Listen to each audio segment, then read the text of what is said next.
Dans ces collines du Nord Kivu, l'armée kenyane nous conduit sur la ligne de front la plus proche de Goma. Il y a quelques semaines, la zone était encore sous le contrôle du M23, un groupe rebelle qui a repris les armes il y a plus d'1 an et conquis de vastes territoires de cette province de l'Est de la République démocratique du Congo. Les rebelles du M23 occupaient cette position.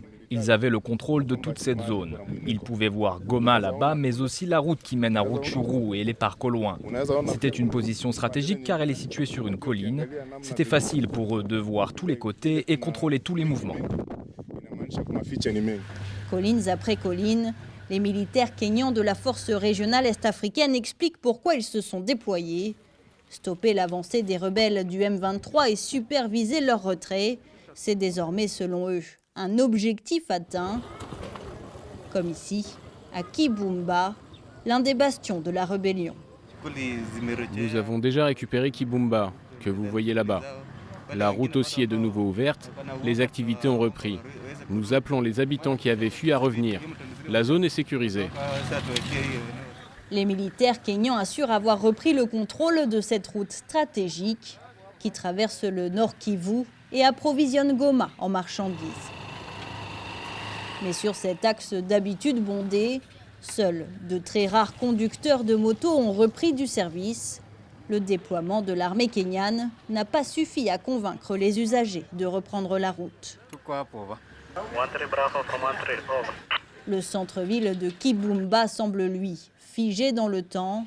Les 10 000 habitants qui ont fui l'arrivée des rebelles il y a 6 mois ne sont toujours pas revenus. L'état de leur maison témoigne de leur fuite dans la précipitation. L'hôpital, abandonné, a été pillé. Les rares habitants que nous croisons nous disent que les rebelles sont toujours là.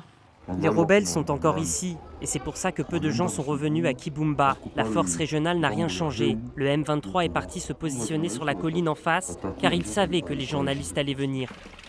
Une présence des rebelles confirmée par cette restauratrice. Elle a malgré tout décidé de rentrer chez elle après avoir passé plus de 6 mois dans un camp de fortune pour tenter de relancer son affaire. Quand je suis revenue, j'ai vu que mon restaurant avait été pillé. Il n'y avait presque plus rien, plus de vaisselle. Ma vie a complètement changé. Je cuisine très peu. Je n'ai presque pas de clients. Peut-être 2 ou 3 par jour, alors qu'avant j'en avais une vingtaine. Premier pays à avoir déployé ses troupes, le Kenya joue un rôle moteur au sein de la force régionale, composée aussi de soldats ougandais, burundais et sud-soudanais. Tous sont déployés dans le Rutshuru et le Masisi dans le Nord Kivu, des territoires conquis par le M23. Mais Kinshasa conteste ce déploiement. Les autorités congolaises jugent la force régionale inefficace et soutiennent même que les rebelles ont renforcé leur position, faisant craindre de nouveaux affrontements.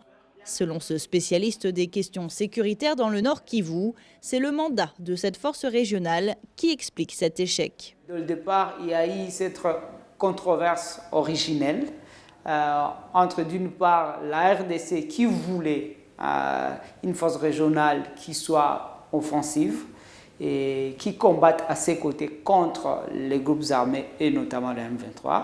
Et d'autre part, il y a les autres États qui sont réticents à aller directement en confrontation contre le M23 pour des raisons divergentes, stratégiques, économiques et consorts.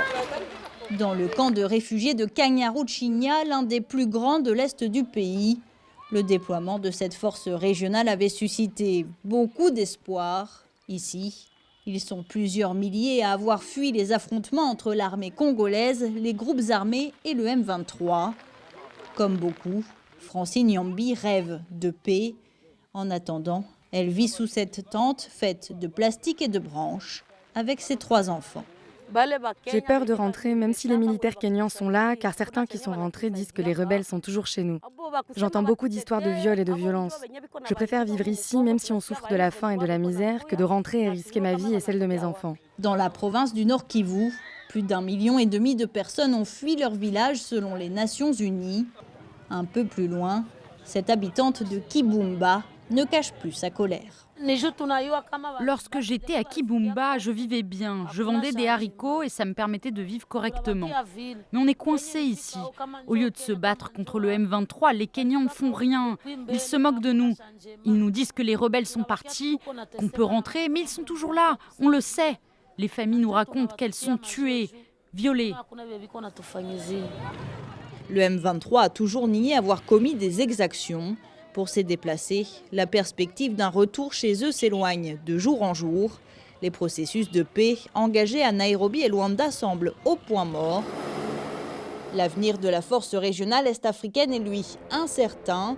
Elle peine à être financée par les pays contributeurs et son mandat, qui expire en juin, risque de ne pas être renouvelé. Le président Tshisekedi a annoncé que sans résultat satisfaisant d'ici là, il pourrait en demander le départ.